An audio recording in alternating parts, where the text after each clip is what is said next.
لقمان حکیم غلام ہے.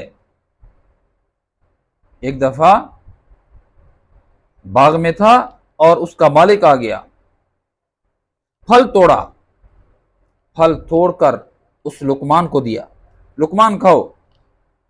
لقمان مزے سے کھا رہا ہے، میٹھا سمجھ کے کھا رہا ہے اس کو. اسی ایک کاش کو اس کے مالک نے اٹھا کر چکھ لیا تو کڑوا تھا، میٹھا نہیں تھا. کہا کہ لقمان تو اتنی مزے سے کھا رہا ہے جیسے بہت زیادہ شیریں اور میٹھا ہو یہ پھل، جبکہ وہ اتنی میٹھا تو نہیں ہے بلکہ کڑوا اور کھٹا ہے. کاشا میرے آقا آج تک آپ کے ہاتھوں سے میٹھا کھایا ہے، اگر آپ کے ہاتھ سے مجھے کڑوا مل گیا تو میں پھینک دوں اور تھو تھو کرنے لگ جاؤں. جن ہاتھوں سے ہمیشہ میں میٹھا کھاتا رہا، میٹھا عطا ہوتا رہا، اگر آج اسی ہاتھ سے کڑوا مل گیا تو لقمان شکوہ کرنے لگ جائے، کتنی بڑی بات ہے.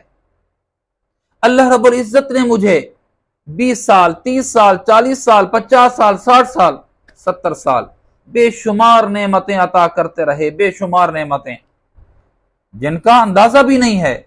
اگر کبھی وہ تکلیف بھی دے دیں درجات کی بلندی کے لیے، یا کبھی سیئات ہو گئے تو اس کو درگزر کرنے کے لیے، تو شکوہ کرنے لگ جائیں کہ اللہ تو نے یہ کر دیا وہ کر دیا.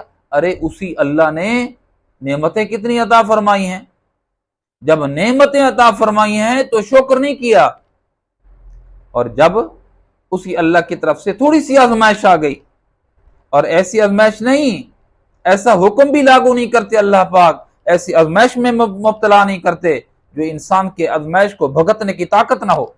لا یکلف اللہ نفسا الا وسعها. تو جب اللہ رب العزت کی طرف سے نعمتیں مل رہی ہیں، ارے شکر نہیں کرتے.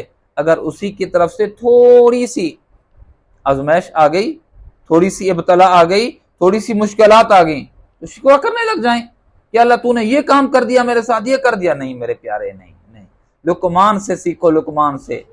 اگر اب تک میرا رب بے شمار بن مانگے نعمتوں سے بہرہ مند کرنے کی ہونے کی توفیق عطا کرتا رہا، فیضیاب ہوتے رہے، اگر اسی اللہ کے عالم کی طرف سے آزمائش آ گئی تو شکوہ کرنے لگ جائیں. نہیں میرے پیارے، ایسا نہیں کرنا چاہیے.